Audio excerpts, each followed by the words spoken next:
Bonjour à tout le monde, bienvenue sur la discussion du visionnage du mois d'octobre 2024. Donc aujourd'hui, nous avons en notre compagnie Estefania, Mélar, Mina 971, Haute 09 et moi-même, Slediou. Donc sans plus tarder, on va commencer à faire notre premier tour de table en termes de discussion. Tiens, Estefania, qu'est-ce que tu as vu ce mois-ci et que tu nous conseilles ou pas, et sur lequel tu as envie de t'exprimer? Hello, hello à tout le monde. Moi, c'est Stéphania. Alors, c'est normal si vous entendez mon petit accent, c'est espagnol. Je suis mexicaine, donc si jamais vous comprenez pas un mot, n'hésitez pas à me demander et je vais mieux articuler. Sinon, alors, je n'ai vu plusieurs, enfin, pas film, mais je n'ai vu un long métrage et une série. Mais je vais me concentrer sur la série qui s'appelle Love is Blind. Et juste pour vous résumer, en fait, c'est des personnes qui ne trouvent pas l'amour et qui veulent à la fin, entre guillemets, se marier. Donc ces personnes-là, ils veulent pas se concentrer sur le physique, mais plutôt sur la personnalité et le caractère de la personne, sa façon de voir les choses et voilà, tout ce qui va avec. En fait, les personnes se retrouvent dans des cabines, là où ils ne se voient pas. Donc, ils communiquent au départ 10 minutes. Après, il y en a d'autres personnes. Tu as le choix de faire plusieurs cabines. Et après, sur un cahier, tu notes les personnes, les cabines qui t'ont intéressé, les personnes, quoi. Et à la fin, bah, tu as le choix de continuer à parler avec les personnes pendant 10 jours parce que tu es coupé du monde. Pas de portable, pas d'internet, pas quoi que ce soit. Donc, ce qui est chouette, c'est que tu te retrouves face à l'humain, face à l'essentiel. Et dès là, il y a une autre étape. C'est après ces 10 jours-là, si, si tu matches avec quelqu'un, tu dois choisir une seule personne. Et à la fin, tu dois voir physiquement la personne. Et là, tu vois si elle te plaît ou pas, si c'est ce que tu attendais ou pas. Et après cette étape, en fait, en gros, l'émission te paye des vacances. Je ne sais pas combien de jours, honnêtement, j'ai oublié. Je crois que c'est une semaine pour passer H24 ton temps avec la personne. Donc, tu passes vraiment une cabine à connaître la personne, après à passer des vacances avec la personne. Et si tu passes l'étape où ça te plaît, la personne dans tous les sens, bah là, tu habites avec la personne pendant 3 semaines dans un appartement. Et si tu passes cette étape-là, mais là, genre, ils te payent, si tu veux, le mariage entier des A à Z, et là, tu peux te marier. Donc voilà, c'est ça l'émission que j'ai vue, et c'est trop cool. D'accord. Et du coup, c'est une série, c'est ça, Netflix? Oui, oui, ça a tellement marché que maintenant, il y a plusieurs séries dans plusieurs pays. Il y a, je m'en souviens plus quel pays nordique, il y a Royaume-Uni, le Mexique d'ailleurs. Il y a les Émirats arabes, je crois. Il y a vraiment plusieurs pays Je dans crois que c'est la lesquels Suède. C'était la Oui, Suède que tu cherchais? oui, oui, c'est bien ça. C'est ce que j'ai cherché. C'est cool parce qu'on voit plusieurs nationalités différentes, des cultures différentes, des rituels différents, tout. Et en fin de compte, l'amour, c'est l'amour, quoi. Et juste pour être sûr de comprendre, c'est une fiction ou c'est une sorte de télé-réalité? C'est une sorte de télé-réalité. D'accord. Oui, oui, oui, c'est un peu comme ça. Et du coup, alors je vois qu'il y a 7 saisons, c'est ça déjà? Ah oui. Oui. Eh ben, dis donc, et c'est ok, et c'est originaire des États-Unis, mais oui, il y a eu différents pays, quoi. Donc Japon, Suède, Émirats Arabes Unis, ouais, comme tu l'as dit, Mm, Royaume-Uni mm, aussi mm. et Brésil. Oui, D'accord.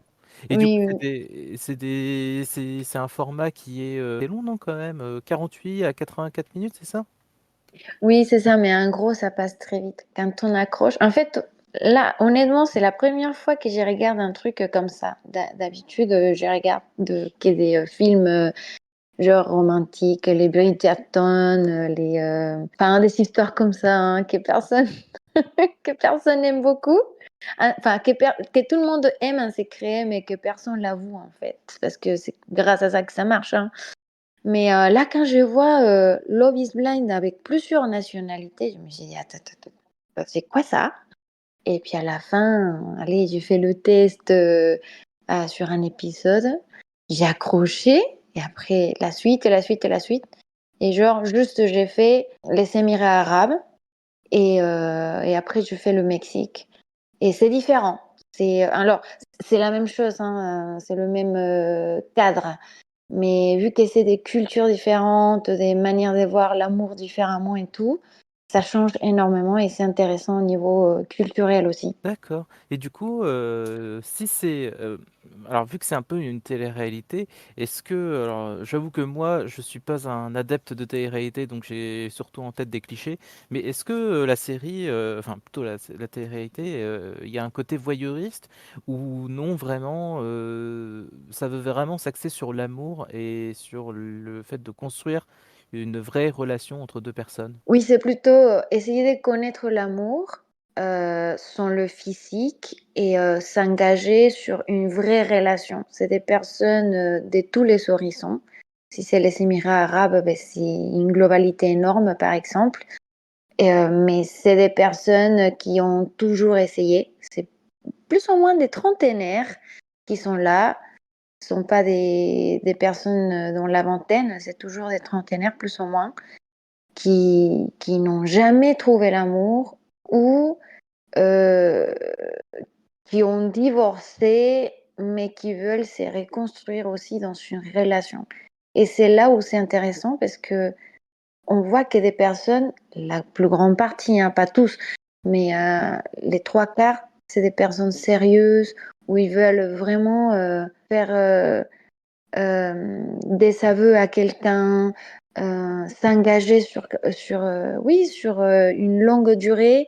Et c'est des personnes qui sont prêtes à faire des efforts, même des sacrifices aussi, parce qu'il y en a qui ont des enfants et qui doivent changer de pays et tout ça. Mais c'est des gens qui sont prêts.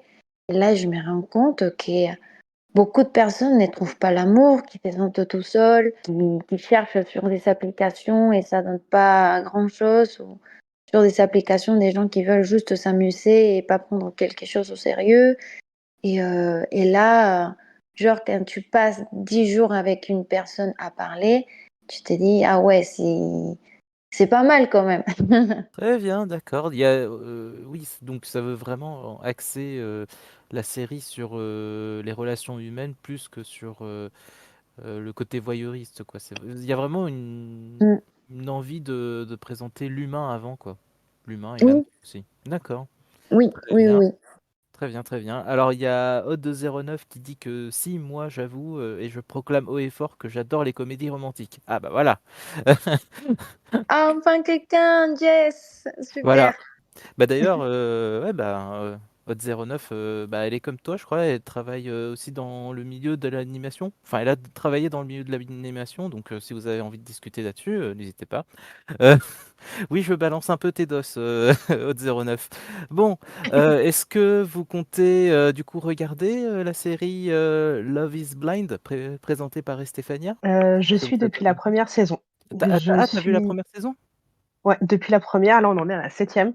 Donc, Ah, c'est quelque chose que je suis tout le temps. Pas parce d'accord. que je suis, pas pour le côté voyeurisme, mais plus pour le côté pour voir comment ils font pour réussir à découvrir l'autre petit à petit et se découvrir à la fin. D'accord, bah très bien. Bah ok, bah c'est cool. Bah il y a une deuxième adepte de Love is Blind sur serveur, bah c'est cool. Mélar, peut-être que toi aussi tu regardes la série? Non, j'avoue, je connaissais pas du tout. Après, voilà, enfin, sans aller dans les clichés, c'est pas trop mon truc, les choses un peu romantiques comme ça, ni les réalités. Je dis ça, mais par contre, une de mes séries préférées, c'est Desperate Housewives. Du coup, il y a un peu de comédie romantique, du drame, etc. C'est la seule chose qui me fait penser à ça. Donc, peut-être j'essaierai un épisode pour pas mourir idiot et peut-être je tomberai accro, je sais pas. Mais c'est pas le genre de choses que je regarde d'habitude. Mais peut-être que c'est raconté, ça a l'air quand même intéressant. Ouais. Mhm. Bah ouais, ouais, bah, en vrai, vu tel que me l'a présenté Stéphania, moi, alors j'avoue que c'est pas trop ma came, la télé-réalité, mais le fait de peut-être de mettre en avant l'aspect humain et l'amour, et non pas les clashs et les fausses. Enfin voilà, j'ai Mm. tellement des mauvaises idées, enfin un a priori tellement négatif sur la télé-réalité que quand quelqu'un me présente de cette manière-là cette série télé-réalité, bizarrement, j'ai beaucoup plus envie en fait. Donc oui, pourquoi pas. Peut-être que je vais essayer de regarder ça. Et Ouais, alors, il y a... Ouais, dis-moi. non, non, je voulais juste dire que par rapport à ça aussi, je suis un peu comme toi, dans le sens où moi, quand je pense réalité, c'était bah, soit quand j'étais petit, Star Academy, etc., ou les anges de la réalité, et machin. Mais de ce qu'a l'air de dire, je ne sais plus son nom, désolé, Estefania. Stéphania, c'est. Ce qui est intéressant, c'est que c'est des gens qui ont l'air matures et posés, quoi. Ils vont pas aller, comme tu disais, dans. Ils vont pas surjouer, enfin, d'après ce que j'entends. Donc, c'est ça qui pourrait être intéressant, quoi. Oui, oui, Exact. oui, c'est ça, tout à fait. Et en fait, bien sûr que c'est pas comme les télé-réalités, genre un peu, bah, je sais pas, après, je suis mexicaine, genre un peu à l'américaine, vulgaire, genre Kardashian. Non, en fait, moi, c'est ça, je pensais pas accrocher, honnêtement, j'étais curieuse au départ. Mais ça commence toujours comme ça. Mais quand j'ai vu qu'il y a un respect pour l'autre personne et tout, voilà. Même, il y arrive que, vu que les personnes sont sur place, il y a un appartement qui est pour des garçons et il y a un appartement qui est pour des filles. Mais il s'arrive enfin, sur ce que j'ai vu, à se respecter. Parfois, il y a des garçons qui sont sur une seule fille. Mais après, bah, c'est ça un petit peu ce qui est intéressant. Ça fait un petit peu koh dans le sens où enfin, tu complotes pas parce que c'est l'amour, mais genre, tu fais le possible pour conquérir la personne, même si l'autre, il y est sur la même personne, mais ça reste toujours dans le respect. Parfois, il y a des petits clashs, mais c'est pas vulgaire ou il n'y a pas de bagarre, c'est pas irrespectueux. Et c'est ça que j'ai aimé, que c'est des gens qui sont des gens plus matures, en fait. Ils font un gaffe quand même à ce qu'ils disent. Très bien, très bien. Bah, en tout cas, tu nous as tous donné envie de regarder, même si bon, Mina était déjà sur le coup. Donc très bien, merci Stéphania. Oui, mais oui, Mina. Stéphania, elle a oublié de dire un truc, c'est qu'il y a quand même un mariage à la clé. Hmm. Et c'est là où on voit vraiment l'enjeu, même des fois psychologique des gens. C'est-à-dire ils ne savent pas jusqu'à la dernière minute s'ils vont se dire oui ou non. Ils espèrent tous se dire oui, mais on ne sait jamais s'ils vont se dire oui ou non. Et après, on apprend, je crois qu'il y a une réunion un an après pour savoir où en est le couple, s'ils sont toujours ensemble, s'il y a eu des soucis par rapport à vraiment la vie réelle, avec les différents, la famille, le travail, ce genre de trucs.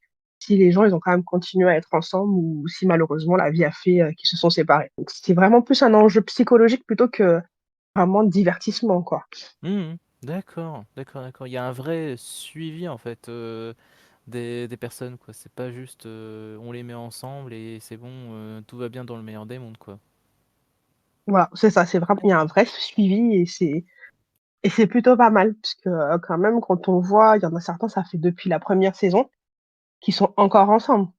Donc on se dit que ouais, l'amour peut être vraiment aveugle des fois. Eh bien, très bien, très bien, très bien. Alors oui, il y a Odd09 qui dit que nous en France, on a l'amour est dans le pré. Oui,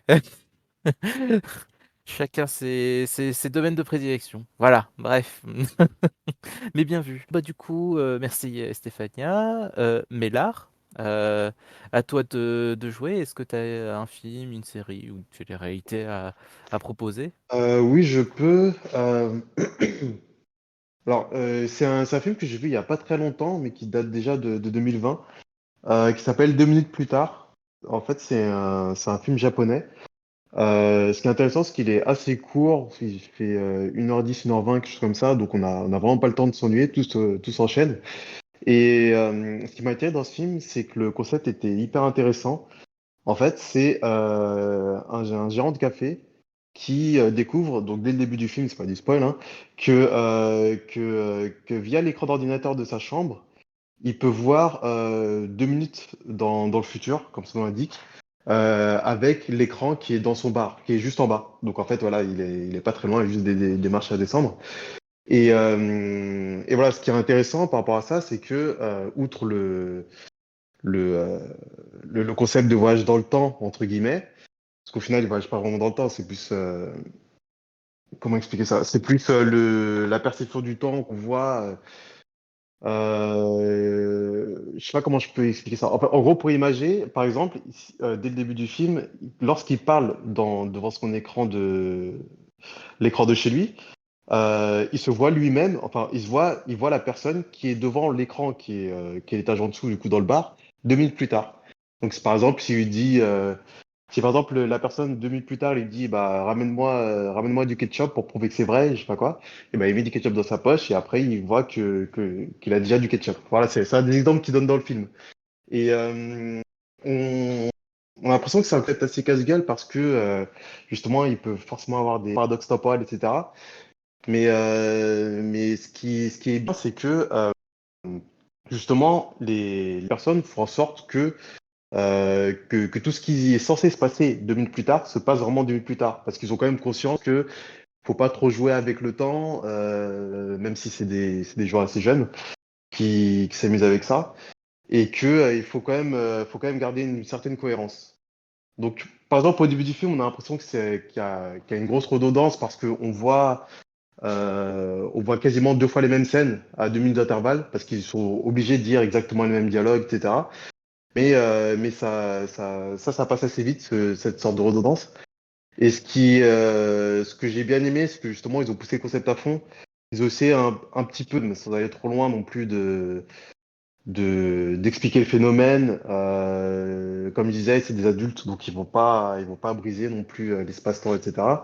Mais ce qui est cool aussi, c'est que bah, suite à cette histoire assez simple, il y a des choses qui se passent. Voilà, je vais pas spoiler, mais en gros, on peut voir que dans le même immeuble, il y a des gens qui sont peu fréquentables. Ils font des choses comme par exemple des idées un peu bêtes où ils veulent gagner de l'argent et au final, ça leur retombe dessus, ce genre de choses. Et voilà. Donc, j'aime pas trop en dire trop dans les films. Je préfère que les gens découvrent un peu ce qui se passe. Mais voilà, comme je disais aussi, 1h10, 1h20, ça passe hyper vite. On n'a pas le temps de s'ennuyer. Moi, ça m'a pas mal intéressé. J'aime bien tout ce qui est un peu voyage dans le temps. Ça m'a même fait penser à un dessin animé qui s'appelle Steins Gate. Je sais pas si les gens connaissent. Mais en gros, c'est vraiment le concept où des gens un peu insouciants, un peu jeunes, etc., font des choses qui, au final, les dépassent. Parce que tout ce qui touche dans le temps, est assez dangereux. Donc voilà.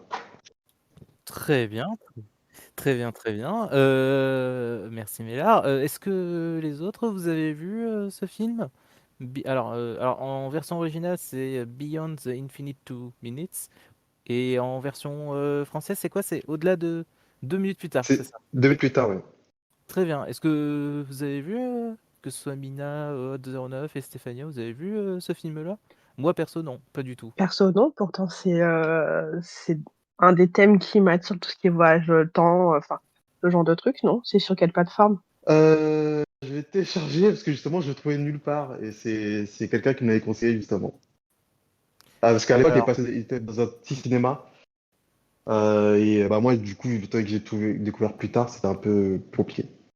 alors Mais il moi, devait être en VOD, non? ouais, ouais. Bah, alors moi, je vois que en France, il est dispo sur Univers Ciné pour 3,99 €. Sinon, tu as aussi Apple TV à 5 € en location. D'accord. Bah, je vais peut-être en profiter pour le revoir comme ça, ouais. Mhm. Donc, ouais. Mais en tout cas, ouais, le film, il m'a l'air pas mal, quoi. C'est voyage dans le temps, un concept un peu loufoque. Ça a l'air pas mal, je trouve. Tu m'as C'est une donné sorte de envie de. mélange entre comédie et drame en plus. Mhm. Bah, moi, je me rappelle qu'il y avait un film avec Nicolas Cage. C'était Next, je crois, le nom. Où Ah oui, c'est ça. justement, il arrive à voir 2 ou 3 minutes en avance. Enfin, il a des visions du futur, des Oui. événements qui vont se dérouler, quoi. Et du coup, ouais, ben, le film, il m'avait plu sur le moment. Après, je l'ai revu une deuxième fois et finalement je me dis ouais c'était pas bon voilà. Voilà, c'était pas dans la bonne période où Nicolas Cage enchaînait des films un peu direct to vidéo. Mais bon, bref. Mais ouais, mais en tout cas, la version japonaise, ça me plaît pas mal, je trouve. Et vraiment, le concept a l'air pas mal. Et toi, du coup, Estefania, est-ce que ça t'a donné envie de regarder ce film?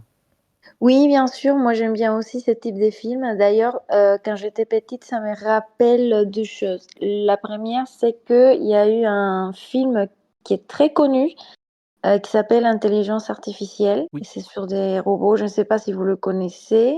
Et il Par y a... Spielberg, non, c'est ça? Oui, oui, Oui, oui.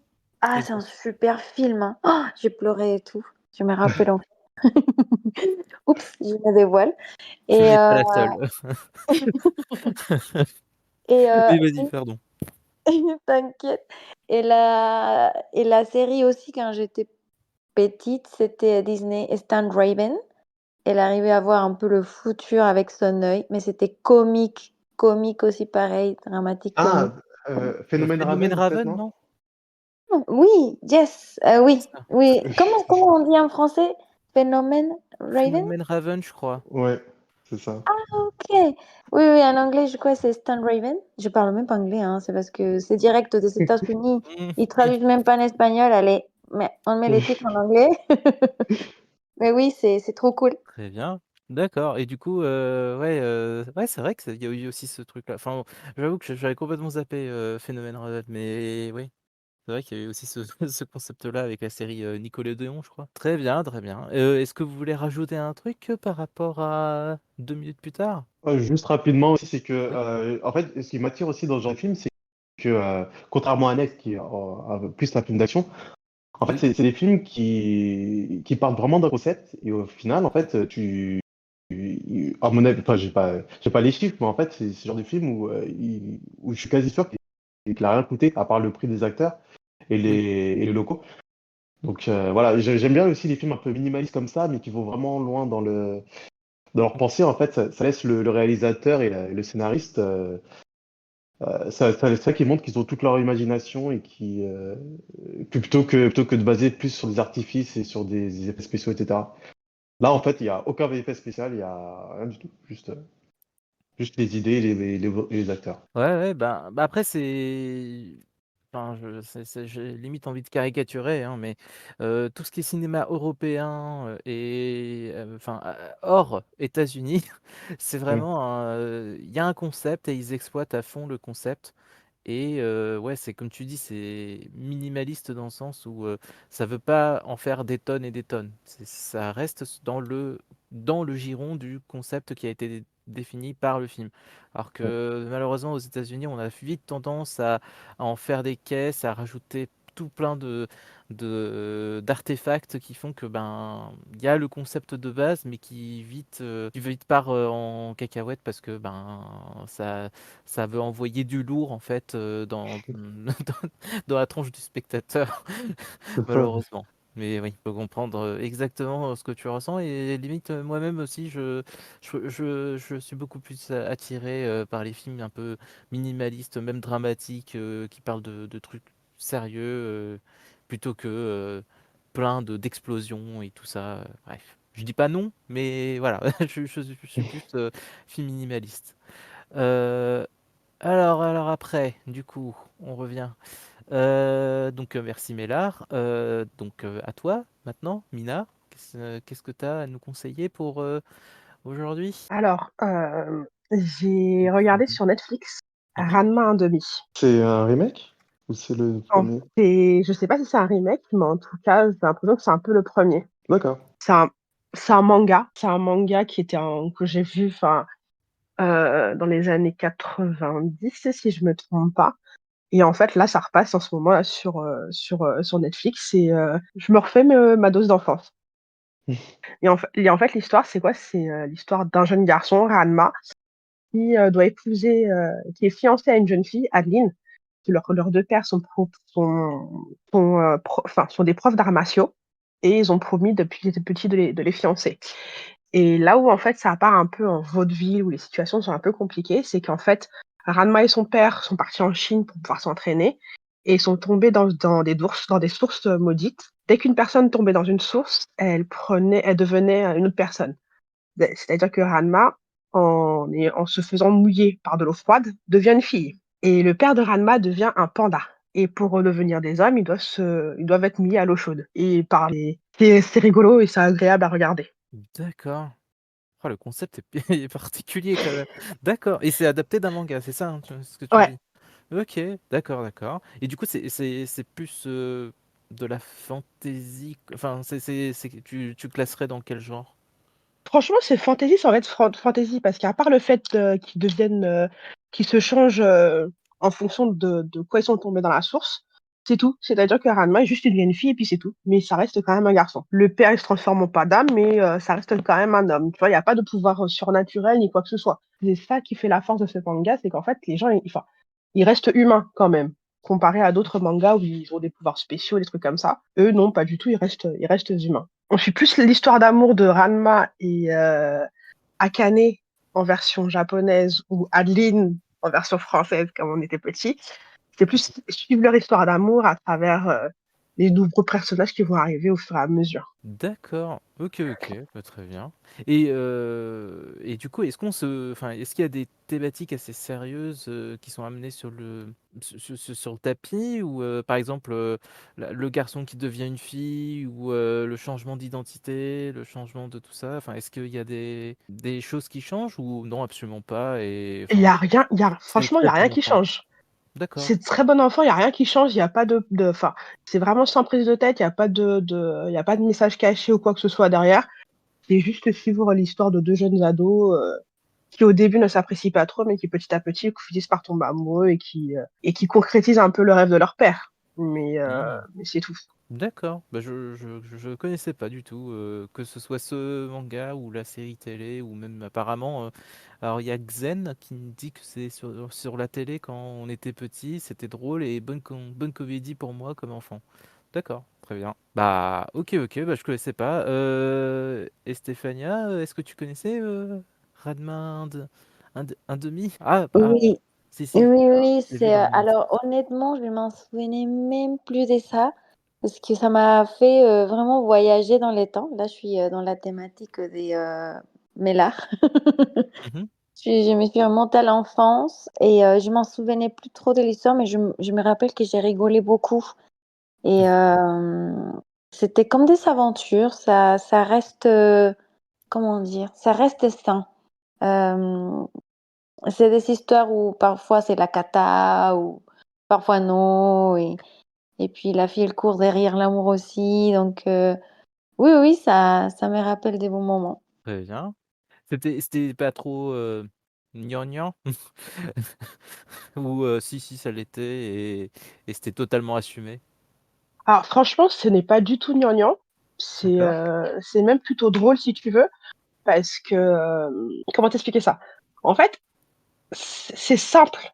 C'est simple parce comme il a beaucoup voyagé, il s'est fait beaucoup d'ennemis, donc tu rencontres plus toujours d'autres personnes et l'histoire, enfin, ça continue, ça s'arrête jamais en fait. Et t'as des situations vraiment rocambolesques où il va retrouver d'autres ennemis qui eux aussi sont tombés dans des sources. Donc t'en as un, il va se transformer en canard, l'autre il va se transformer en cochon. Enfin, c'est un peu compliqué à expliquer, mais il faut que tu regardes pour que tu puisses te rendre compte que c'est vraiment très drôle et qu'il y a D'accord. rien de gnangnan. Au contraire, tu passes un bon moment et franchement, tu rigoles à chaque fois. Très bien. Bah, je vais essayer de voir ça. Mélard, toi, Ranma 1,5, ça te parle? Est-ce que tu connais la série? Ça me parle un peu, je pense que ça passait à la télé, mais j'étais très très très petit, donc je comprenais pas tout ce qui se passait. Mais je me souviens que c'était assez coloré, il y avait pas mal d'humour. Je crois qu'il y avait un peu de combat aussi, mais c'était plus combat humoristique sans être très sérieux. Et si j'ai pas de bêtises aussi, il y avait plein de quiproquos à chaque fois, des malentendus entre les personnages, ça amenait un humour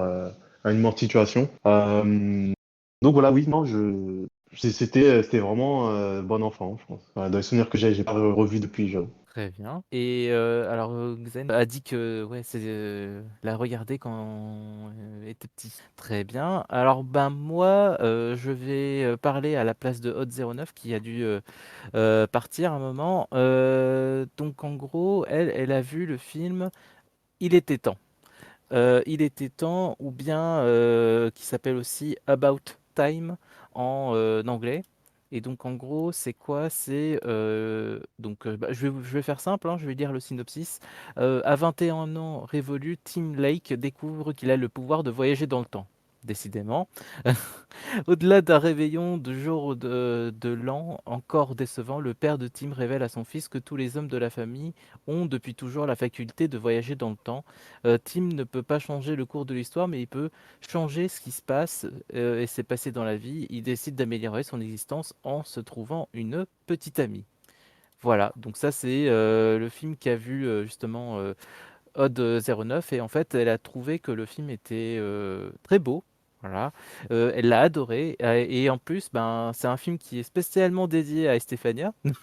Elle m'a dit ça parce que ce n'est pas une comédie romantique comme on pourrait le croire, mais si, même si au premier abord, cela représente un peu les mêmes codes. Et en gros, ben, le film passe et en fait, on découvre que ça va au-delà d'une comédie romantique. Ça parle de voyage dans le temps, du fait de profiter de la vie, de ses amis, et que ben voilà, faut profiter des instants présents, quoi. Voilà. D'ailleurs, vous pouvez retrouver son avis complet, l'avis de Hot09 sur le post About Time. Alors du coup, est-ce que vous avez vu le film Il était temps? Je l'ai vu, mais il y a très très longtemps. Donc j'avoue, je n'avais pas trop de souvenirs à part le fait qu'il y ait un voyage dans le temps. Mais Ah bah ouais. de toute façon. Très bien. Mina, est-ce que t'as vu ou Non, désolé. pas de souci. Les autres, donc bah Estefania, est-ce que Non, non ça plus? me dit quelque chose. L'actrice, l'acteur, pareil. Peut-être dans ma jeunesse, enfin ma jeunesse, je suis jeune, mon enfance, je sais pas. Je m'en souviens plus trop, mais je crois que oui, je l'ai vu.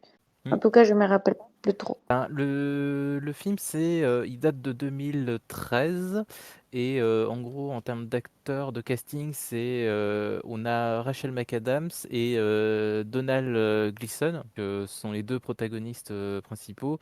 Le père de Donald Gleason, c'est Bill Nighy et on a aussi, ah tiens, Margot Robbie. D'accord, très bien. Ok. Euh, Margot Robbie aussi qui est dans le film.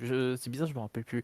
Mais voilà. Donc moi je l'ai vu le film et j'avoue que ouais, il est vraiment beau dans le sens peut-être pas visuellement parce que visuellement j'avoue que j'ai pas trop d'images en tête.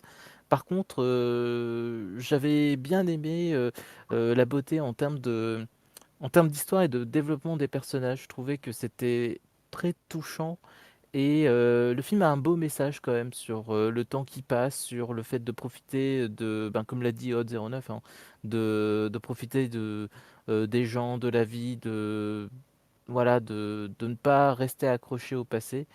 Et voilà, donc ouais, c'est un film que bah, Odd09 vous conseille, mais que moi aussi, l'ayant vu, je vous le conseille également. Alors il y a Xen qui dit que oui, il a essayé de refaire ses mauvais choix et à chaque fois on voit ce qu'il fait comme dans Butterfly Effect. Oui, bah c'est ça. Bah en fait alors, de mémoire, il y a cette idée de revenir dans le temps, mais juste d'interagir sans pour autant changer le futur. Je crois que c'est ça. À moins que je dise une bêtise, je sais plus. Mais comme quoi, hein, le film, il m'a pas marqué par rapport à son histoire, mais plus par rapport aux personnages et sur leur interaction, notamment entre bah, justement le père et le fils, quoi. Voilà. Et Butterfly Effect aussi, c'est un excellent film que je vous conseille. D'ailleurs, dans sa version longue, parce que la version cinéma, elle est bien, mais il y a entre guillemets une happy ending, alors que dans la version originale et celle enfin la version longue, la director's cut, c'est un peu plus comment dire, un peu moins happy ending, voilà, sans trop spoiler. Donc moi, de mon côté, qu'est-ce que j'ai vu? J'ai vu le film L'histoire de Suleiman. Ça parle d'une personne qui s'appelle donc Suleiman, qui est venu en France pour ben, avoir une meilleure vie et surtout en fait travaille donc en tant que livreur Uber Eats et en fait, il attend d'être régularisé et là, en fait, dans ce film, ce qui se passe, c'est qu'on suit ce personnage, de Souleymane, pendant 48 heures et dans 48 heures, en fait, il a un entretien où il est censé, dire qu'est-ce qui le motive à être régularisé, en fait. Et du coup, pendant ces 48 heures, on le voit en train de s'entraîner justement à ce fameux entretien. Mais en plus de ça, il doit mener sa vie de tous les jours, et qui est du coup être livreur Uber Eats, sauf que vu qu'il n'est pas en règle, eh bien il doit utiliser le compte Uber Eats de livreur d'une autre personne, et du coup il lui doit de l'argent. Et en fait, ce film, c'est une vraie claque pour moi de cette année, parce que c'est un film qui est très terre à terre. Déjà, le personnage de Suleiman, il est hyper attachant parce que c'est un personnage, oui, qui reste bon en fait. Et quelque part, il m'a un peu, le film dans l'ensemble, ça m'a rappelé un peu le film Joker.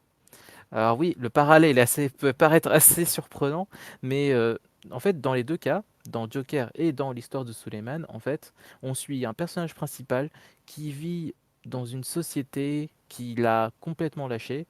Il est totalement esseulé. Il essaye de propager du bonheur, voilà, être utile, sauf que, en fait, il se prend que des claques, si on peut dire ça. Et contrairement au Joker, où vraiment le Joker devient fou, là, Suleiman, on a un personnage qui, justement, il a de quoi devenir fou parce que voilà, il se fait ponctionner de l'argent un peu partout. Il a pas l'occasion de parler à sa mère comme il veut. Il y a sa relation avec sa petite amie qui est au pays et que malheureusement, il serait peut-être potentiellement amené à sacrifier sa relation pour que elle puisse se marier avec quelqu'un d'autre. Bref, c'est vraiment un film que je trouve prenant, touchant aussi, et surtout, en fait, c'est un film qui est extrêmement bien rythmé, dans le sens où on n'a pas le temps de souffler. Et pour moi, les 20 dernières minutes du film sont juste excellentes. Elles sont déchirantes. Et j'avoue que ouais, j'ai pleuré à la fin du film parce que c'était une grosse claque que je m'étais prise par rapport à ce personnage en fait.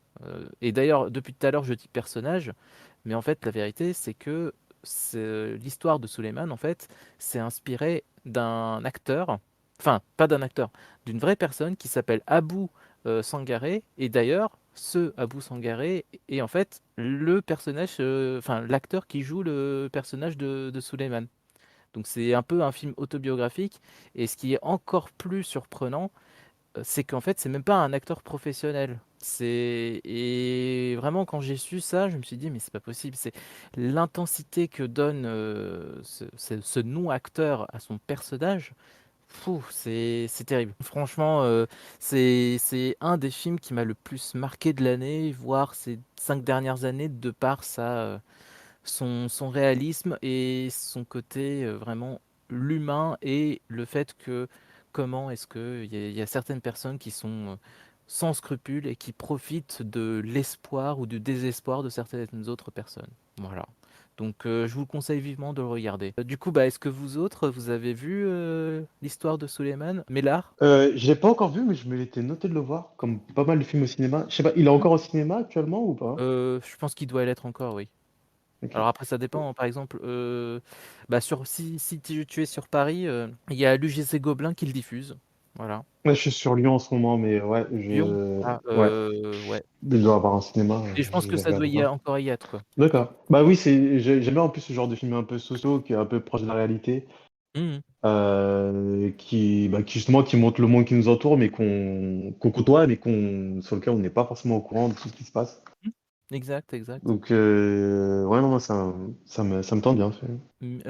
Et Stéphania, est-ce que Alors, tu as dit que ça te donne envie de le voir, c'est ça?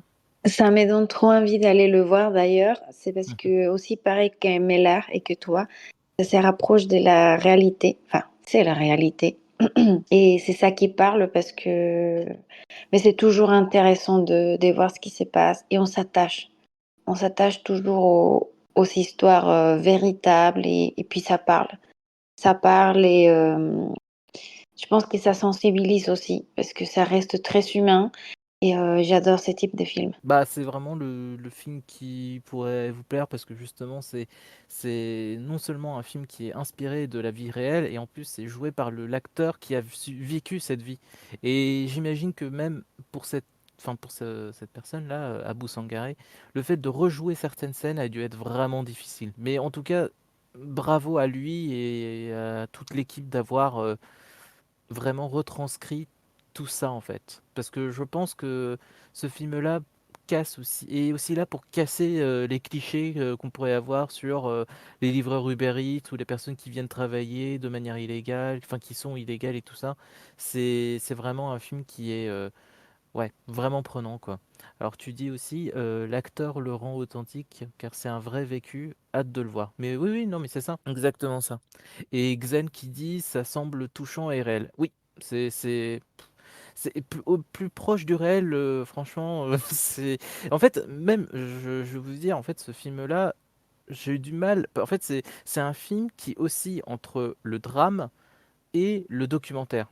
C'est vraiment, j'ai eu ce sentiment-là quand je voyais le film, je me disais, mais est-ce que c'est un film ou un documentaire? Et justement, le fait que le film ait enfin, une histoire derrière avec Suleiman qui est censé passer un entretien, fait que, ok, d'accord, ça serait plus un film, mais vraiment, en termes de réalisation, je trouve qu'il y a vraiment certains aspects qui se rapprochent beaucoup plus du documentaire.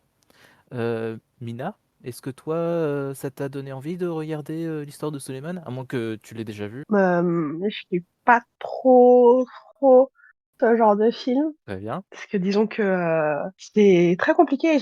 Enfin, c'est pas trop ma tasse de thé. Ok, pas de souci. C'est pas de souci, hein. De toute façon, après, c'est chacun, c'est les goûts, les couleurs, j'ai envie de dire. Chacun regarde et propose, et voilà, il n'y a pas de souci. Mais ouais, si tu as l'occasion, je te le conseille. Après, oui, c'est sûr que c'est pas la joie. Voilà, il y a des moments qui sont un peu drôles, mais c'est très. Enfin, c'est du pain sans rire. Voilà. Mais c'est majoritairement du drame. Et sinon, en attendant, ben, on recommence, on refait un tour. Du coup, bah, Béla, est-ce que tu as un film ou une série à nous conseiller? Oui, je peux. Je l'ai pas trop préparé, mais oui, je peux parler par exemple du Le Dernier Duel. C'est un film qui a été réalisé par Ridley Scott avec des acteurs pas mal connus. Je crois il y a Matt Damon, Adam Driver et surtout l'actrice qui joue dans Killing Eve. Je sais, j'ai plus son nom, la Jodie blonde. Comer. Ah bah ok, bah nickel, bah, c'est ça. De quoi ça parle? Alors j'ai découvert après que c'est inspiré de faits réels, d'un fait réel. Donc inspiré, à mon avis, c'est pas mal romancé. Et, euh, et en fait, ça parle d'un. Au tout début du film, il montre de toute façon le duel. Et en fait, toute l'histoire, c'est de voir pourquoi il y a eu pourquoi ce duel sera tenu. Et en fait, le duel, c'est entre deux amis, enfin deux anciens amis qui sont devenus rivaux. Et du coup, en fait, tout l'intérêt du film, c'est d'expliquer pourquoi ils sont devenus rivaux. Donc, c'est les deux amis, c'est Matt Damon et Adam Driver. Et en fait, bah, je vais parler de la troisième personne, donc la Jodie Comer, je crois que tu disais. C'est un peu la raison du duel. Donc voilà, sans trop spoiler, en fait, les deux sont. Enfin, c'est la femme de Matt Damon et Adam Driver est amoureux d'elle. Donc, ce que j'ai bien aimé aussi, c'est la manière dont se déroule le film. C'est fait via l'effet Rashomon. Je sais pas si vous voyez ce que c'est. Bah, l'effet Rashomon, c'est inspiré du premier film qu'il a utilisé, qui s'appelle Rashomon, qui était un film japonais. Là, c'est un film américain. Et en fait, j'adore cet effet parce que c'est de montrer la même histoire, mais sous des points de vue différents. Et en fait, plus on voit des points de vue différents, plus on a une appréciation différente de l'histoire. C'est-à-dire que chaque point de vue amène de nouvelles informations. Sauf que dans ce film-là, en fait, étant donné que c'est inspiré de faits réels et que c'est lié par des récits des personnes qui l'ont vécu, on ne saura jamais à 100% qui dit la vérité, qui ment, etc. Donc après, c'est à nous de nous faire notre propre interprétation. Et Voilà, donc c'est contrairement à l'autre film, il y a un gros budget dessus. En fait, c'est carrément l'inverse de l'autre film parce que il y a un gros budget, que ce soit du côté costume ou acteur, etc. Ça se passe dans le passé, ça se passe à l'époque des rois de France. Je sais plus lequel, je sais plus c'était quel roi, mais bon, c'est vraiment un film un peu médiéval. Et il dure 2h30 par contre, mais pour moi c'est passé hyper vite aussi. Et donc voilà, époque oblige, donc c'est un monde vraiment pas mal, beaucoup patriarcal. Et il y a pas mal d'injustices qui liées justement à cette époque il y a ce fait, quoi. Donc voilà, le dernier duel de Ridley Scott. Très bien. Les autres, merci Mélard. Est-ce que vous avez vu The Last Duel ou bien Rashomon? Il est sur Disney au cas où. Ouais. Hmm. Ah, ok. Attends, The Last Duel? Oui, le dernier duel il est sur Disney+. Ouais. Ok, ok, d'accord, très bien. Mina, est-ce que t'as vu le dernier duel de Ridley Scott? Non, pas du tout. Je savais même pas que ce film, enfin, il était sorti et l'histoire me paraît intéressante quand même. Mm, mm. Ouais, mais c'est bizarre parce que quand il était passé au cinéma, en plus avec tout le cast, je sais pas, c'était peut-être pendant la pandémie, je sais plus, mais en fait, tout le monde a été assez étonné qu'il ait pas marché que ça au box-office parce que bah il y avait les noms, les réalisateurs, etc. Et pourtant, c'est un très beau film en tout cas selon mon avis, et même les critiques ont été bonnes sur ce film. Ouais, il est sorti pendant la pandémie, donc ouais, Ça doit être ça. Ouais. ça explique ça. Ouais. Mm, exact. Bah ouais, ouais, ben c'est. Bah moi j'ai vu les deux justement. Bah alors malheureusement ou heureusement je sais pas. J'ai vu en premier le dernier duel et après j'ai vu Rashomon et Ouais. et oui oui bah c'est ça hein, c'est comme tu as dit mais là hein, c'est une même histoire vue sous différents points de vue et bizarrement le dernier duel au-delà de reprendre l'effet Rashomon, je trouve que même en termes d'histoire, ça a l'air assez proche. Voilà. Mm. Mais de là à dire que c'est du copier-coller, quand même pas, parce que le contexte est différent, l'univers est différent, enfin, il y a pas mal de choses qui sont différentes. Après, je sais pas si The Last Duel, ça s'est vraiment passé en vrai comme ça, vu que Ridley Scott a assez tendance à jouer avec la réalité et surtout l'histoire, hein, l'histoire de France. Donc, il y a Napoléon qui passe le bonjour. Mais ouais, bah, moi j'avais bien aimé, j'avais vraiment bien aimé, même adoré ce film-là, The Last Duel, parce que ouais, avec déjà les acteurs qui sont à fond, euh, avec différentes réalisations et même en termes de, enfin, pour des acteurs, je trouve que c'est un film qui est excellent parce que tu peux jouer sur la différente subtilité pour une même scène. Et moi, c'est ce que j'ai adoré en fait, c'est voir, comme tu l'as dit, en fait, le point de vue, un différent point de vue par rapport à ce qui s'est passé, et bah, justement voir l'interprétation des acteurs de différentes manières en fonction du point de vue de l'autre. Enfin, c'est vraiment bien trouvé, et je trouvais que le film était très bien rythmé. Pourtant, il était long, hein, je crois, il fait plus de 2 heures. Mais franchement, ça s'est très bien passé. Moi, j'ai bien aimé. Et après, c'est du Ridley Scott hein, dans la réalisation. Donc, c'est bien violent. Il y a beaucoup de sang, de la violence graphique aussi. Euh, c'est franchement un très très très bon film que je vous conseille aussi. Et pour Rashomon, ben c'est aussi alors c'est un film japonais des années 50 je dirais si je dis pas de bêtises. Je pense. Et pardon? C'était en noir et blanc en tout cas. Ouais. Non, je pense que Oui. c'était dans ces eaux-là. Ouais, Oui, de oui, voir c'est un nom. ça. Et du coup, ouais, bah le film, j'ai eu la chance de le voir au ciné. Et oui, bah là aussi, en termes de mise en scène, Kurosawa, bah, c'est un des grands réalisateurs japonais, quoi. Et du coup, ouais, il fait un film qui est vraiment très, très, très bien réalisé et qui est beau à voir. Et ouais, la luminosité est très bien travaillée. Enfin, la mise en scène, le jeu. Alors après. Le seul truc qui peut un peu choquer, c'est l'expression de ces acteurs qui est un peu over the top. on peut dire ça. Voilà, un peu trop exagéré, mais bon, c'est le style qu'il voulait et surtout c'est le style japonais des années 40-50. Donc, hein. Mais ouais, aussi pareil. Si vous avez l'occasion de regarder ces deux films-là, je vous les conseille tous les deux. Et d'ailleurs, si vous avez d'autres films avec l'effet Rashomon, moi je suis preneur. Parce qu'en dehors de ces deux-là, je connais juste Angle d'attaque, qui est un film américain aussi, qui joue avec l'effet Rashomon, que j'ai pas mal aimé aussi. En gros, ça parle rapidement d'un attentat sur le président des États-Unis. Il y a cet effet où justement on fait plusieurs fois la même histoire. Je sais pas s'il y a d'autres films comme ça doit exister forcément, mais C'est pas un film avec oh, zut, je sais plus comment il s'appelle. Avec l'acteur de Lost. je pense, ouais, c'est quelque Et il chose. y a aussi Le héros, quoi. Sigourney Ouais. Weaver, Euh, ça, celle je sais qui joue plus, j'ai dans vu il y a très Alien. longtemps. Non? Possible, je sais plus. Je me rappelle plus d'une femme qui avait un grand rôle dans ce film, je t'avoue. Mais ça fait très longtemps que je l'ai vu aussi, justement. Mais possible. D'accord. Ok, ok. Bah attends, angle d'attaque. Si ça se trouve, je l'ai vu, hein, mais ouais, c'est ça. C'est angle d'attaque avec Matthew Fox et est-ce qu'il y avait elle? Non, il y a par contre il y avait Zoé Saldana. Très bien, d'accord. Bah ouais, ouais, bah en termes de film avec ce concept-là, il y a Xen qui dit Rashomon semble un petit peu ancien pour mon. Oui. Oui, oui, oui. Bah après, il y a ancien, oui, c'est vrai. En vrai, j'ai envie de dire, c'est dans les vieux peu qu'on fait les confitures. Je sais plus comment ça s'appelle. Merde, j'ai Je loupé crois mon que c'est ça, expression. ouais.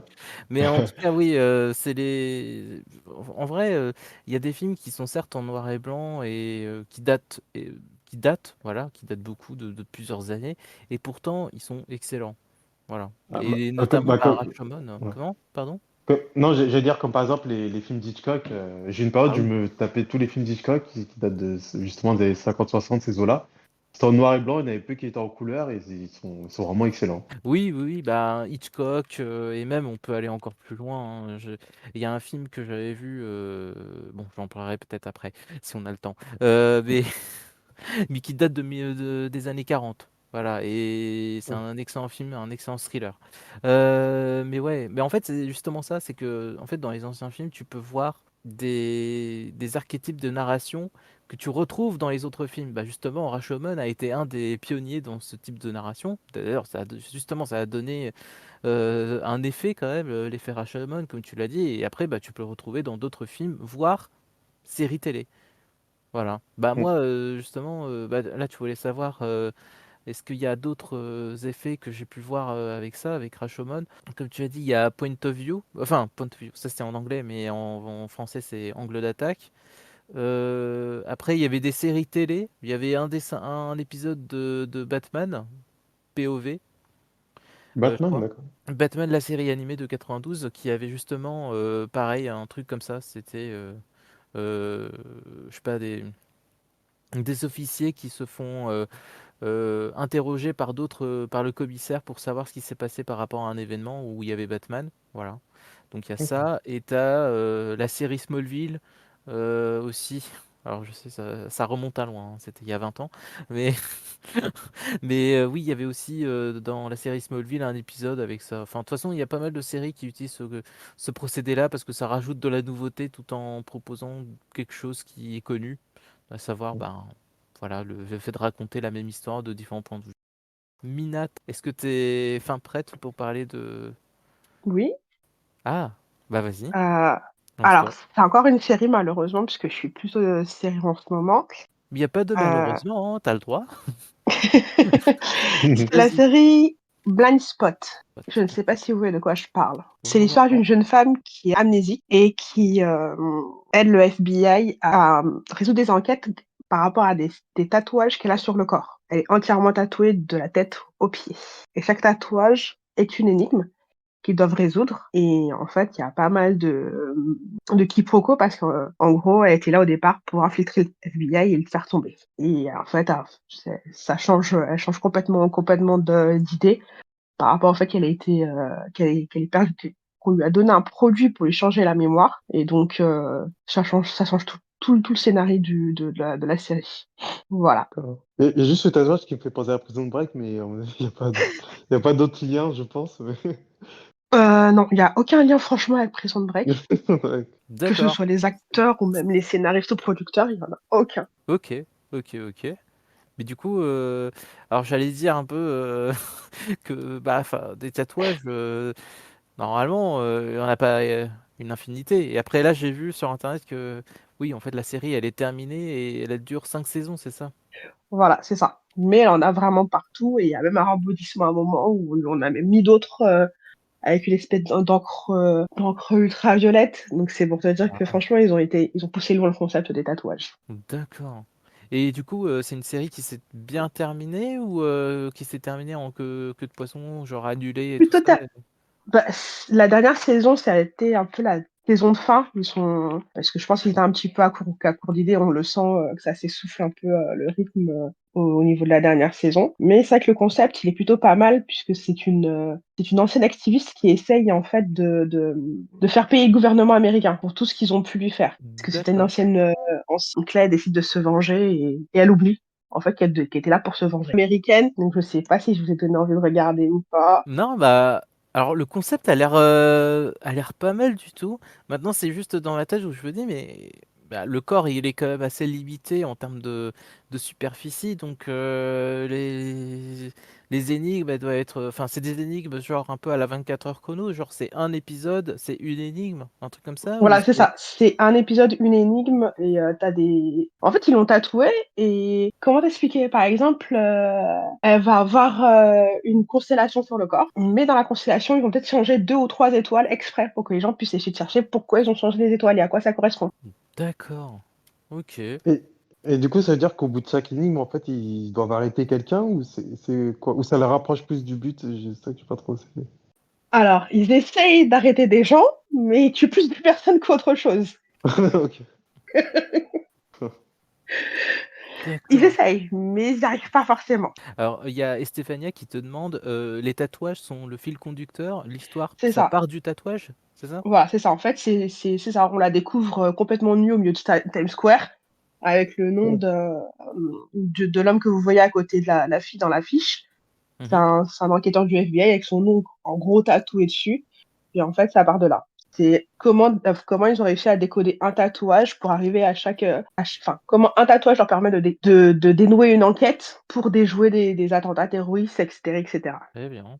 Et c'est un concept qui est assez perché, mais ça pourrait donner envie, en effet.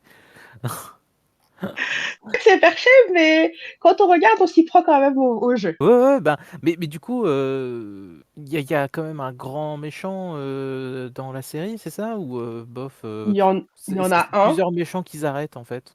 Si tu veux, au départ, c'est le grand méchant, c'est l'organisation dont la fille fait partie, et que finalement, il découvre que finalement, c'était pas elle la plus grande méchante en fait de l'histoire. Il y en a d'autres qui sont encore plus tarés que au départ. Mhm. Et à la fin, franchement, je dis ouais, quand même, la meuf, elle est forte. Très bien, très bien, très bien. Et du coup, tu classerais cette série comme thriller, action ou juste thriller? Et leur action, un peu comme Blacklist. D'accord, ok, ok. Et du coup, cette série-là, alors je parle de Blind Spot, elle est pas trop longue, j'ai envie de dire, avec des épisodes filler qui n'en finissent pas et tout ça. Non, ça va. Ça va parce que t'attaches au personnage et t'essaies en fait, en même temps, tu suis l'histoire de tous les membres de l'équipe. Et donc, ça va. C'est pas trop long en longueur et tu as quand même pas mal de rebondissements. D'accord. Même si tu sens que la fin, elle est un peu bâclée parce qu'il devait arrêter malheureusement la saison 5. Mhm. Ok, ok. Bah, très bien. Bah, c'est parfait. Est-ce que les autres, vous avez vu la série Blind Spot ou est-ce que vous comptez la regarder? De mon côté, non, je connaissais pas du tout. Ça m'a intéressant. La seule chose qui me fait peur, c'est que justement qu'il y ait 5 saisons et qu'en général, ils vont souvent dans la surenchère au fil des saisons parce que, bah, avec le succès, ils n'ont pas prévu d'écrire l'histoire et ils l'écrivent plus ou moins vite avec plus ou moins de cohérence. Donc, ce sera la chose qui me fait peur. Mais ce qui est aussi intéressant, c'est que d'habitude, dans ce genre de série, les premières saisons, bah, justement, sont les meilleures. Donc peut-être que je commencerai à regarder et arrêter quand je n'en tirerai plus, quoi. Mais à voir, ouais, le concept est intéressant en tout cas. Bah, alors il y a Estefania et Ixen qui ne l'ont pas vu.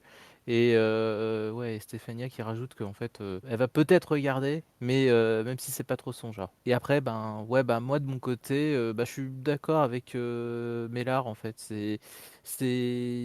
Alors je sais pas, il y a combien d'épisodes par saison? Ah ouais, il y a 5 saisons et il y a eu 100 épisodes au total. Ah ouais, donc ça fait quoi? Ça fait 20 épisodes par saison. Aïe, c'est enfin pour moi, dès qu'une série dépasse les 13, 10 ou 13 épisodes par saison, surtout c'est une scène issue d'une chaîne câblée comme ABC, j'ai peur qu'il y ait beaucoup trop d'épisodes fillers. Bon, après toi, Mina, tu m'as dit qu'il y en avait pas tant que ça, donc ça me rassure un petit peu. Donc pourquoi pas? Voilà, je vais voir, mais ouais, ne serait-ce que voir le concept d'un personnage qui est complètement tatoué et qu'il y ait des enquêteurs qui vont essayer de comprendre, de décortiquer des énigmes à partir d'un tatouage, j'avoue que le concept il m'intéresse. Donc peut-être j'essaierai de regarder. Bah du coup, si tout le monde a répondu, bah merci à toi, Mina. Alors après. Du coup, moi, je vais vous parler. Alors, c'est Odd09, pardon, qui m'a ordonné de vous parler d'une œuvre qui lui a bien plu. Et en gros, c'est un film Netflix dont elle veut que je parle. Alors, c'est le film Woman of the Hour. Donc, en français, c'est Une femme en jeu. Et donc, l'histoire, c'est quoi? C'est Los Angeles dans les années 70, tandis qu'une vague de meurtres, pardon, défraie la chronique. Une jeune femme qui aspire à devenir comédienne et un tueur en série se croisent à l'occasion d'un épisode de l'émission de Dating Game, Tournée Manège. Et du coup, en gros, ben, en fait, ce film-là, c'est inspiré de faits réels et c'est un film qui, en fait, donc justement, donc parle de cette femme qui a fait un dating game et où en fait, elle est tombée sur le meurtrier, un serial killer. Et donc, Odd09 dit qu'en fait, c'est la première réalisation de Anna Kendrick et elle le valide haut la main.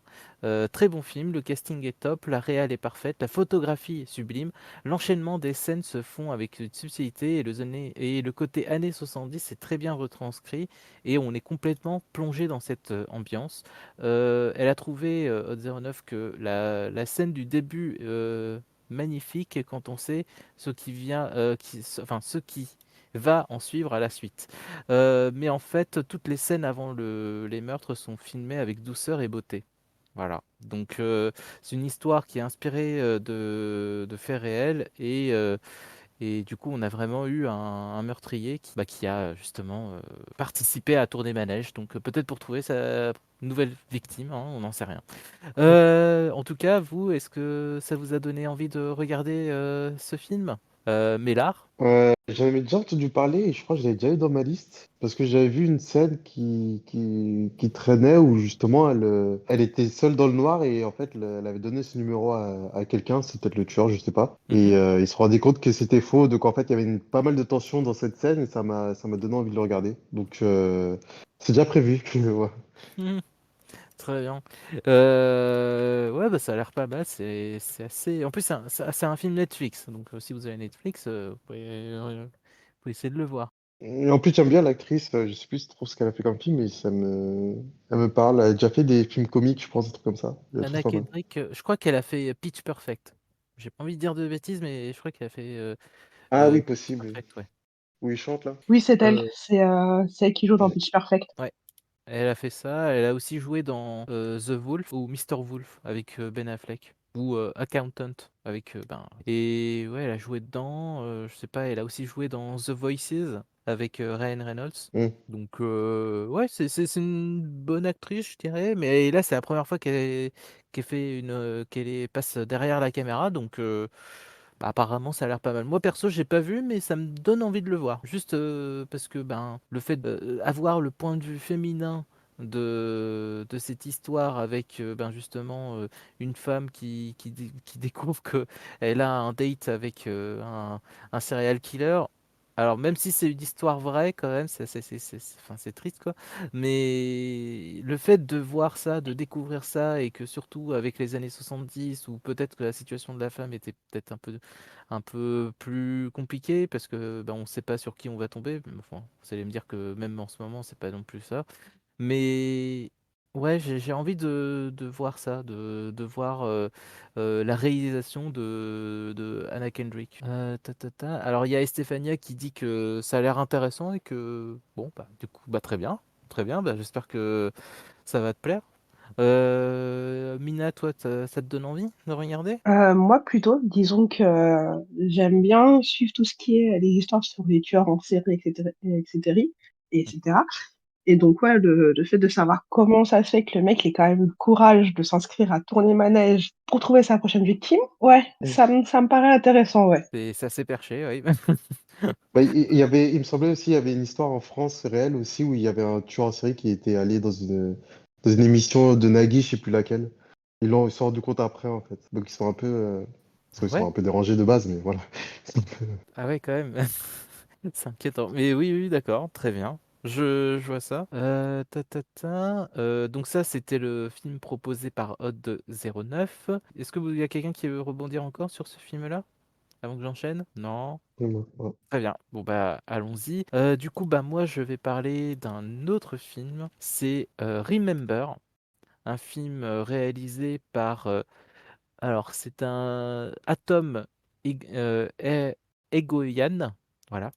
Donc c'est un film que j'ai vu pas plus tard qu'aujourd'hui. Et c'est en gros l'histoire c'est quoi? C'est on suit Zev, donc joué par Christopher Plummer que vous voyez à l'écran là. Et ben en fait il a 90 ans et il est à la maison de retraite et en fait c'est un vieux papy qui perd la mémoire et en fait avec son compagnon comment dire son ami de maison de retraite, bah, en fait, il doit se rappeler de ce qu'il a vécu, parce qu'en fait, enfin, sa famille et lui aussi étaient dans le camp de concentration Auschwitz. Et donc lui, aidé par Max, son ami, bah, en fait, il va aller traverser les États-Unis pour retrouver ses tortionnaires. Voilà. Sauf que, déjà, il est vieux, il a 90 piges.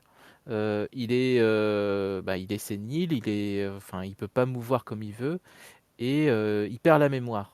Et donc voilà, donc il va essayer tout de même à travers, grâce à l'aide de son pote et aussi d'une lettre que son pote lui a écrit pour qu'il se rappelle de tout ce qu'il a vécu, pour faire en sorte que ben, lui il puisse aller retrouver ses tortionnaires pour faire sa propre justice. Même si ces tortionnaires, ils sont peut-être morts déjà ou très très très vieux, donc et pourtant il va y aller. Donc ce film, qu'est-ce que j'en ai pensé? Eh ben j'ai adoré parce que alors c'est un film qui date de 2015, mais je trouve qu'en fait il est très bien parce que en fait il arrive avec énormément de justesse à retranscrire tout ce que le personnage principal a pu vivre ou subit même actuellement en tant que personne âgée. C'est-à-dire que ben il a du mal à mouvoir.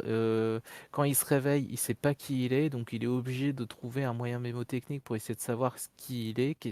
C'est un peu à la Memento, si vous voyez, Ouais. de Christopher Nolan. Donc lui, c'est en fait le film arrive très facilement et avec justement énormément de justesse à nous faire ressentir de la sympathie et même de l'empathie pour Zef.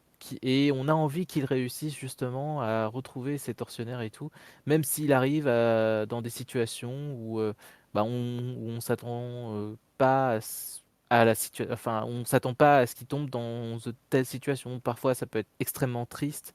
Parfois, ça peut être une douce mélancolie et parfois, ça peut être vraiment une situation très dangereuse pour lui. Et on est avec lui de tout cœur. Et en fait, le film vraiment nous pousse à nous rappeler des effets du nazisme. Non pas. Alors, certes, il y a eu ce qui s'est passé dans les années 40, mais aussi tous les effets. C'est-à-dire que ben, parfois, on peut, dans le film, par exemple, on se retrouve avec un personnage dont le père a été non pas nazi, mais juste un enfant issu de la jeunesse hitlérienne. Et comme quoi, ça a eu aussi un impact quand même. C'est que même des enfants qui ont vécu durant cette sombre époque, eh bien, ils ont, entre guillemets, le nazisme, la haine a quand même fait son chemin jusqu'à atteindre un homme de 50 ans alors qu'il n'a pas vécu, et ni son père n'ait vécu le nazisme, enfin, nazisme, genre participé en étant nazi, quoi. Et ouais, c'est un film qui nous demande à faire un effort de mémoire par rapport à ce qui s'est passé avant. Et ouais, c'est un thriller qui est, je trouve, très bien mené, même s'il a quand même pas mal de défauts, notamment en termes de rythme. C'est un rythme qui est assez lent. Le film est un peu long, je trouve, et il a aussi quelques défauts en termes de facilité scénaristique. Par exemple, justement, là, Zef, il arrive facilement à partir de sa maison de retraite sans qu'il y ait des gens qui le gardent ou qu'il y ait une sécurité ou quoi que ce soit, quoi. Mais en tout cas, ouais, c'est un film que je vous encourage à regarder et ouais, il est extrêmement marquant, notamment par sa fin. J'avoue que la fin. Alors, je vais rien dire sur la partie spoil, hein, mais ouais, c'est un film qui est surprenant et qui nous rappelle que, voilà, dans les années 40, les nazis, ils étaient vraiment capables d'horribles choses. Et là, ça nous le montre vraiment clairement, quoi. Bref, voilà. Donc, est-ce que ça vous a donné envie de voir ce film-là? Alors, par contre, il est assez court, hein, quand même. Alors oui, c'est un peu paradoxal, mais en tout cas, j'ai dit qu'il était long, mais en fait, il est long et court. C'est-à-dire que le ressenti était long parce que le personnage, justement, étant donné comment dire, ses actions sont assez lentes et tout, on le ressenti et que c'est un film lent, mais au final, il fait même pas 1h30, un truc comme ça, 1h35. Voilà. Donc voilà. Alors Xen qui dit ça nous donne une perspective sur les événements d'une nouvelle façon à travers ce vieux combattant. Exact, exact, exact. C'est ça, c'est que en fait le film arrive à te mettre à la place de Zef. Et c'est ça qui est formidable en fait, c'est que on suit pas un personnage, en fait on suit une personne qui t'est chère en fait, parce que voilà, il a un capital sympathie, Zef, qui fait que t'as envie qu'il réussisse, même si tu sens que bah voilà, s'il se retrouve face à un nazi un néo-nazi pardon, qui a 50 ans moins que lui et qui peut le buter sur le champ, et ben t'as peur pour lui et tout ça, et c'est vraiment le côté thriller que j'ai adoré en fait. Alors j'avoue que j'ai peur de m'ennuyer si c'est un film lent, mais sinon en soi ça a l'air d'être très intéressant. En fait c'est ça qui est particulier, c'est que le film il a un rythme lent, mais on s'ennuie pas. Pourquoi? Parce qu'en fait le, le film décrit très vite l'objectif. L'objectif c'est quoi? C'est on a Zef qui va chercher quelqu'un. Et après, c'est par la suite qu'on comprend que, ok, d'accord, en fait, il veut tuer un nazi ou des nazis qui ont été ses tortionnaires dans le passé, quoi. Donc, en vrai, c'est vraiment intéressant. Et ouais, le final de ce film, enfin, en fait, il est glaçant. Je peux, voilà. Si pour vous donner une idée, en fait, c'est vraiment un film qui est glaçant et qui peut même vous surprendre, en fait. Donc voilà. Je vous le conseille. Alors, il y a Stéphania et Ixen qui ont parlé. Mélard, du coup, toi, est-ce que ça t'a donné envie de le regarder? Oui, ça peut, ça peut. En fait, j'aime bien aussi tout ce qui est justement lié à cette époque. J'ai vu pas mal de documentaires sur ça, parce qu'il faut jamais oublier hein, et ni répéter. Mm, mm. Et oui, je trouve les films de ce genre sont assez intenses de toute façon, parce que c'est à ce thème. Et par contre, je voulais savoir, ça marche par système de flashback ou c'est juste de la narration en fait, quand par exemple il découvre son Ah, passé? en fait, il y a zéro flashback. Zéro. D'accord. En fait, tu suis le personnage et c'est juste. justement, c'est en fait via les dialogues que tu comprends tout, que tu comprends tout le contexte, que ok d'accord, on a là une personne qui a vécu, enfin qui a oui vécu à Auschwitz et ben voilà qui est sénile, qui perd de sa mémoire, enfin voilà, en fait tout est raconté via c'est l'histoire, via les personnages, via la mise en scène aussi. Et c'est ça qui est vraiment formidable. Et il n'y a pas une seule scène de flashback. Mm. Et c'est pour ça que j'ai aussi apprécié le film, c'est que, enfin, s'ils avaient mis une scène de flashback, bah ça aurait été, comment dire, ça aurait été trop facile entre guillemets. Mm. Voilà. Je vois ce que tu veux dire. Tu mets une scène de flashback avec les camps de concentration, et il y a de fortes chances que ben, enfin, voilà, que tu aies de la sympathie pour Zef. Alors que là, c'est naturellement, tu vois le personnage, tu le vois interagir avec des enfants, interagir avec d'autres adultes, des hommes, des femmes, et t'as de la sympathie pour lui directement, quoi. Alors, il y a Stéphania qui dit, est-ce un film dont la plus grande partie est triste? Non, non, non. En vrai, c'est... En fait, je dirais que c'est plus un thriller avec... comment dire? Bah, je vais un peu parler de moi. C'est... moi, par exemple, j'ai vu le film One Life de Anthony Hopkins et aussi La vie est belle de Roberto Benigni. C'est deux films qui parlent de la Shoah, des camps de concentration. Et oui, bah là, c'est vraiment triste. Et oui, enfin, j'ai pleuré, quoi. Là, dans Remember, j'ai moins senti ce côté où j'avais envie de pleurer, mais j'avais quand même, comment dire, c'est plus, ça me rappelle plus la série que j'ai malheureusement pas vue, mais le concept est là.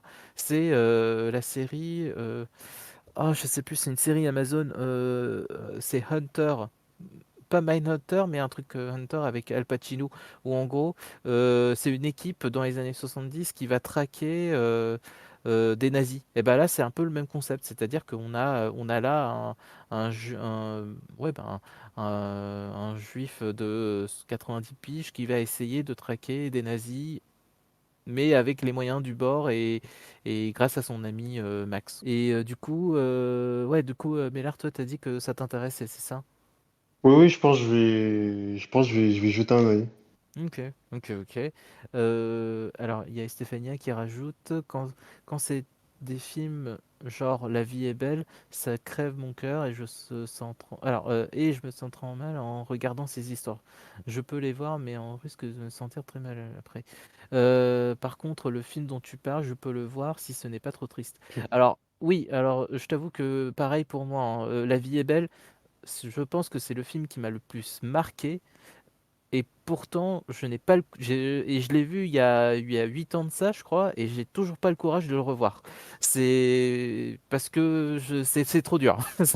C'est trop dur. C'est émotionnellement, j'étais en train de chialer dès la 30e minute, hein. Donc, je peux vous dire que le film, il m'a paru extrêmement long, mais, mais il fallait que je le voie, et même encore, enfin, il y a des scènes, la musique, rien qu'en entendant la musique, j'ai les larmes aux yeux. Donc bon, hein, c'est un film qui m'a pas du tout laissé indifférent et ouais, non, mais La vie est belle et vraiment excellent si vous avez l'occasion de le voir. Mais oui, pour revenir à Remember, non, non, c'est pas du tout un film triste en fait. Tu peux ressentir de la tristesse, mais c'est pas un film qui est triste. C'est plus un thriller et où tu suis en fait Zef qui a envie de tuer des nazis. Voilà, clairement, voilà, c'est ça.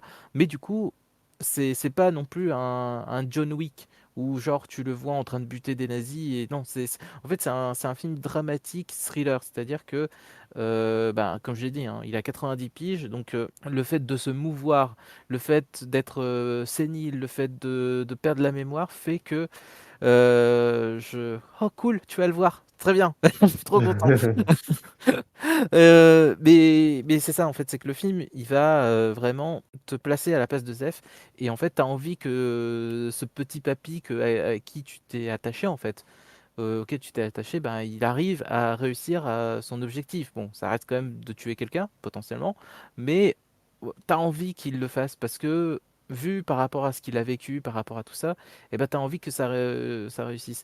Et c'est pour ça qu'en fait justement, le film te construit tout ça pour que, ben, justement, à la fin, tu ce comment dire? Ce soulagement, en fait, que: «Ah, OK, il va enfin peut-être potentiellement le faire». Voilà.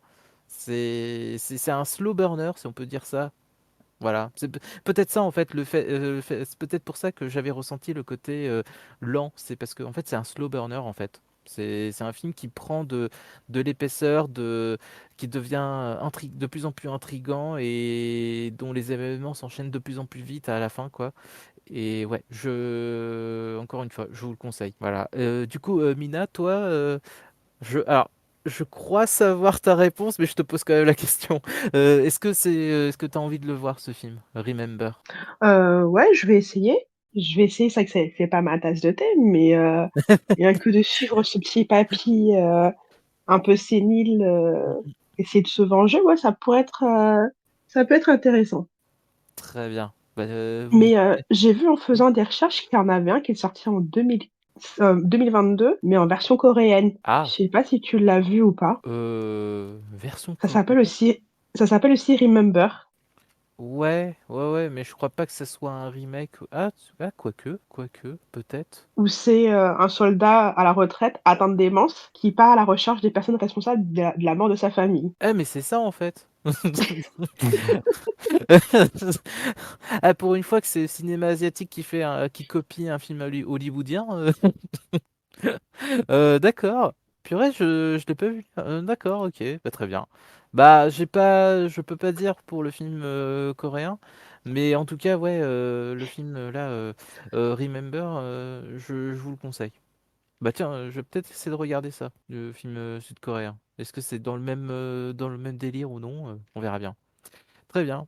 Heu et comment il s'appelle le film coréen? Bah, il s'appelle aussi Remember. Alors oui, donc faut pas se louper, hein. Et du coup, en gros, ouais, les 2 films, celui que j'ai vu, c'est celui, de 2015 et celui sud-coréen, c'est 2022. Bah, voilà, est-ce que t donc toi, Estefania, ça t'a donné envie?